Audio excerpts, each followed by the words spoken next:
मैंने इसमें दो वायर कनेक्ट किया है, पॉजिटिव और नेगेटिव।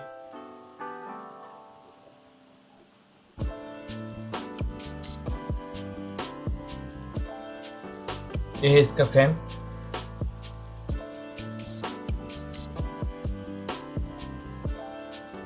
चलिए अब इसे 12 वोल्ट बैटरी के साथ कनेक्ट करके देखते हैं।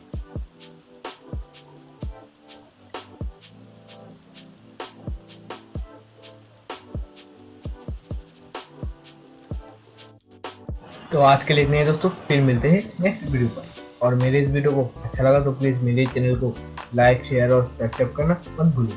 Thank you so much, bye.